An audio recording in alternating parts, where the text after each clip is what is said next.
Bismillahirrahmanirrahim. Assalamualaikum warahmatullahi wabarakatuh.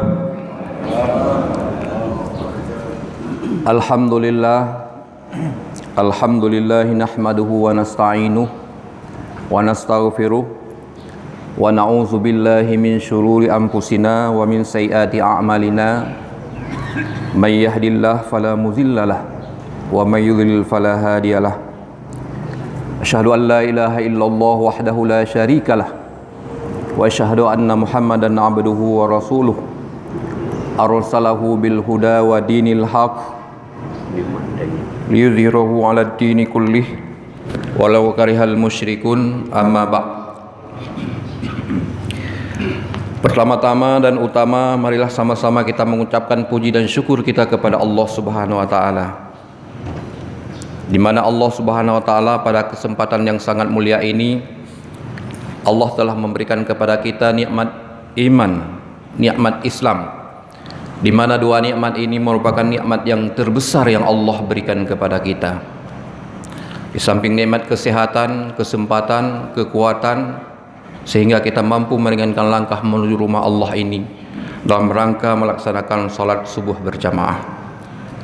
Selawat dan salam mari sama-sama kita mohonkan kepada Allah Subhanahu wa taala agar dicurahkan kepada roh junjungan alam, yakni baginda Rasulullah sallallahu alaihi wasallam, juga kepada keluarga, sahabat serta pengikut-pengikut setianya hingga akhir zaman nantinya.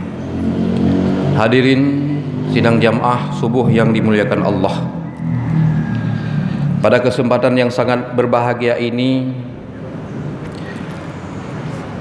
kami ingin mengajak saudara-saudara bahwa dalam rangka memakmurkan rumah-rumah Allah ini, hendaklah kita bersama-sama meningkatkan keimanan dan ketakwaan kita kepada Allah Subhanahu wa taala. Karena hanya orang-orang yang berimanlah, hanya orang-orang yang beriman yang mampu memakmurkan rumah Allah ini. Sebagaimana firman Allah di dalam surat At-Taubah ayat 18 yang bunyinya a'udzubillahi minasyaitonirrajim. Bismillahirrahmanirrahim.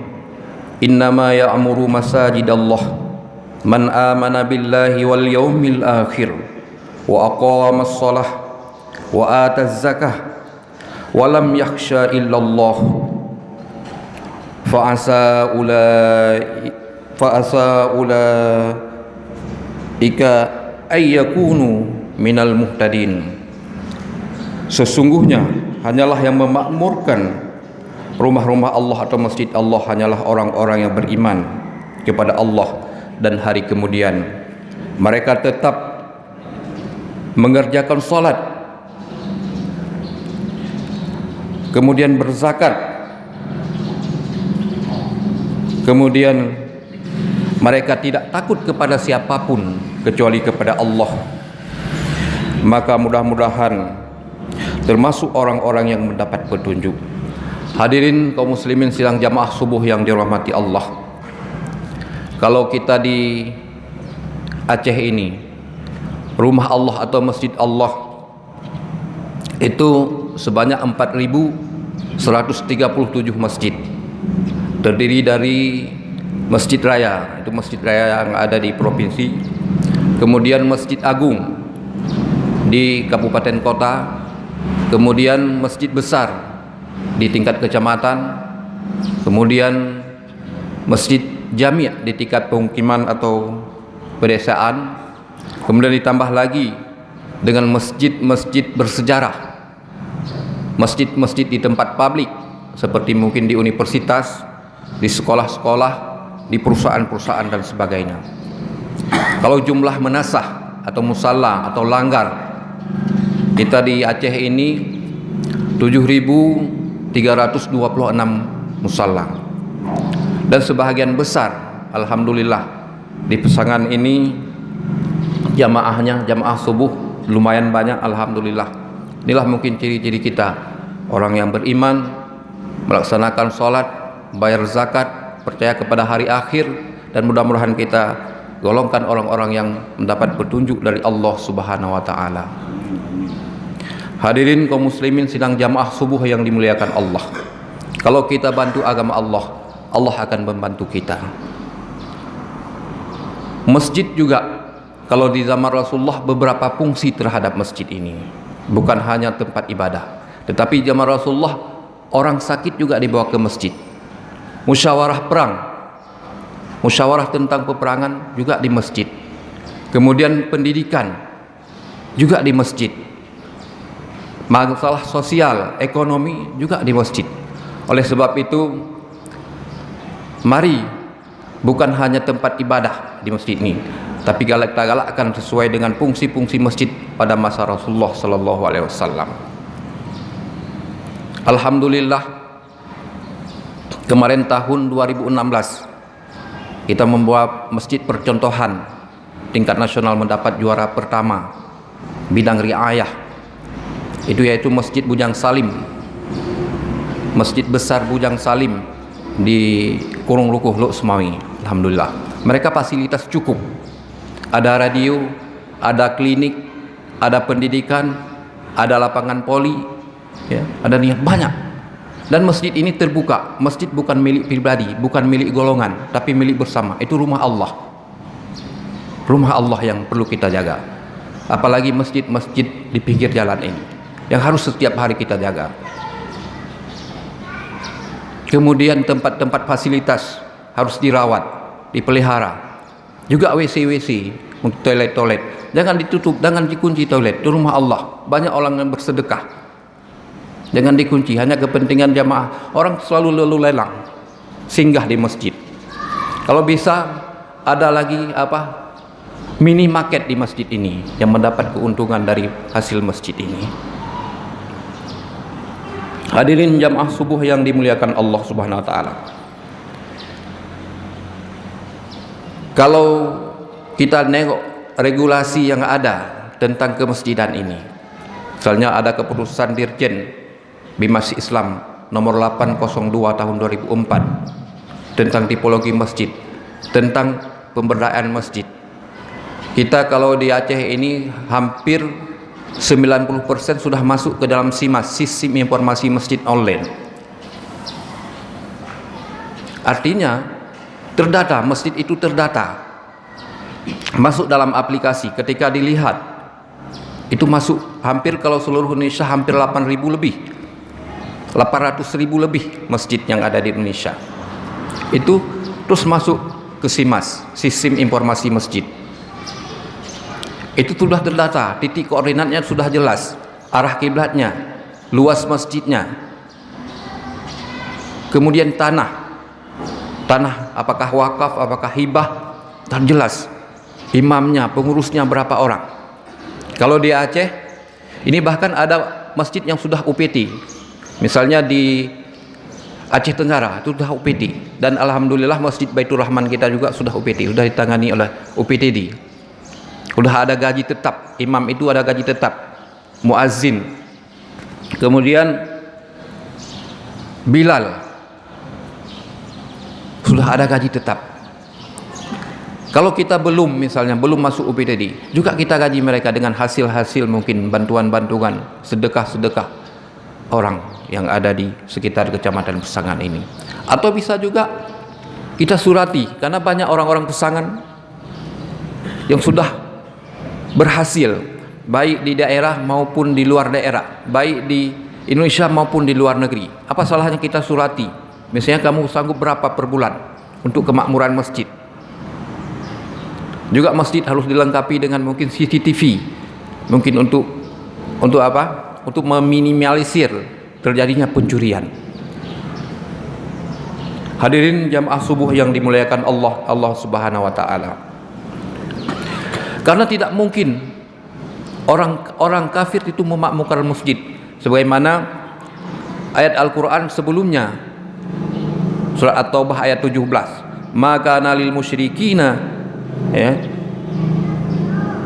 tidak mungkin, tidak pantas orang-orang musyrik itu memakmurkan rumah-rumah Allah, tidak pantas. Oleh sebab itu Kalau ada tempat-tempat toilet, nggak mungkin orang Cina. Kita di Pesangan ini banyak orang Cina. Berapa orang sudah masuk Islam? Orang Cina. Apa yang kalau dulu masa Rasul, masa sahabat, dia takluk, banyak orang-orang Cina yang masuk Islam. Kita berapa orang? Mungkin bisa kita hitung yang masuk Islam. Oleh sebab itu, Islam itu sangat indah. Ilmu Islam itu sangat luas. Pedoman itu umat Islam jelas. Sumber hukum yang diakui oleh para ulama, Al-Quran, hadis, ijma' dan qiyas, itu diakui, disepakati oleh para ulama. Kemudian ada sumber hukum lain seperti ihtisan, itishab, qaulus sahabi, syara'u ma qablana, uruf. Itu juga sebahagian ulama memakainya. Jelas.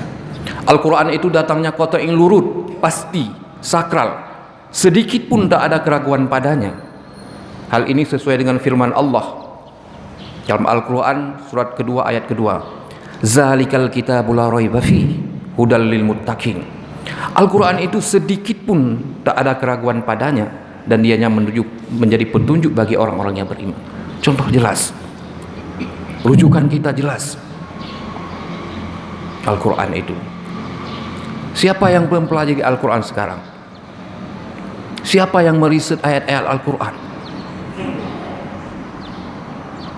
Adakah kena orang-orang Indonesia, ada orang-orang Aceh terus meriset? Bukan hanya sekedar hafal, tapi paham, tapi meriset ayat Al-Quran.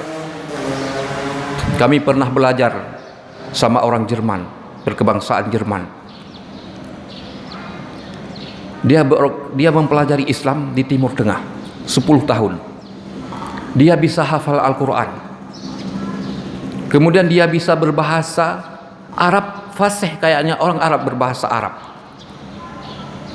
Kemudian ayat Al-Quran itu, satu ayat diriset bertahun-tahun. Waktu itu dia belum muslim. Diriset bertahun-tahun. Ilmu dalam Islam dipelajari. Perkembangan dalam Islam, ya Mu'tazilah, Asy'ariyah, Maturidi dipelajari. Kemudian organisasi Islam, ada Muhammadiyah, ada NU, ada Al-Wasliyah, ada Al-Mu'min, dipelajari semua. Kemudian tarikat-tarikat, ada tarikat Syattariyah, Siddiqiyah, Naqsyabandiyah, dipelajari. Hingga dia berargumen, ilmu Islam itu luas sekali. Dari hal-hal yang sebesar-besarnya hingga hal-hal yang sekecil diatur dalam Islam. Tidak diatur oleh agama lain. Dan kebanyakan mereka masuk Islam karena ilmunya. Karena ilmu. Ilmu itu sangat penting. Allah mengangkat derajat orang-orang yang beriman dan berilmu, pengetahuan beberapa derajat.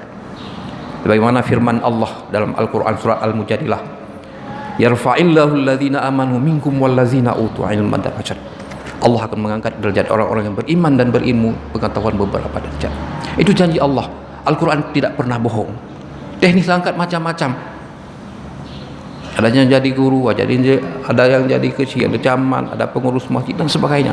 Ada di tempat sini, ada di tempat orang. Itu janji Allah pasti. Al-Quran itu tidak bohong. Terus kita belajar, karena kita orang Aceh, orang Indonesia masih malas belajar. Terus belajar. Belajar ayat-ayat kauniyah. Belajar, terus belajar. Baik yang tersurah maupun yang tersirat. Kita terus belajar. Allah, insya Allah, Allah akan mengangkat derajat kita. Kalau Imam Syafi'i, ada beberapa hal untuk kita memperoleh ilmu.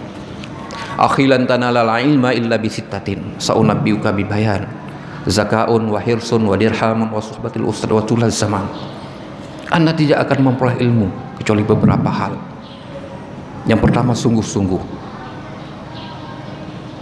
Manjadda wajada, siapa yang sungguh dapat. Kemudian ada kemauan. Di mana ada kemauan, di situ ada jalan. Ada dirham, ada uang untuk bayar sekolah, beli buku dan sebagainya, perlu uang. Adanya kemauan. Cerdas. Artinya kita kalau 1 tambah 1 sudah tahu 2 itu sudah cerdas, nggak tergolong kepada idiot atau lain-lain. Sudah cerdas, cuma kemauan kita.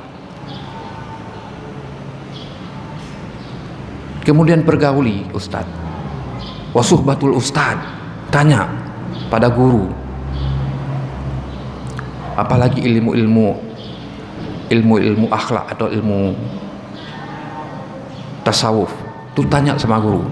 Kalau ilmu fikih itu bisa mungkin kita belajar dari kitab-kitab Tiana, Matan Takrib, Bajuri, Bidayatul Mujtahid, banyak kitab-kitab Imam Syafi'i, Imam Maliki, Imam Abu Hanbal, Ja'fari, Ahlul Bait, baca kitab, pelajari. Sebab secara garis besar ilmu dalam Al-Quran itu dibagi kepada 3. Yang pertama ilmu tauhid atau disebut ilmu akidah. Yang kedua ilmu syariah, atau sering disebut dengan ilmu fikih. Itu dibagi kepada 4 rubu' ibadah, rubu' munakahat, rubu' jinayat, ya, ibadah, munakahat, muamalah, jinayat. Kemudian yang ketiga ilmu akhlak atau sering disebut dengan ilmu tasawuf. Kita terus pelajari, belajar dan belajar.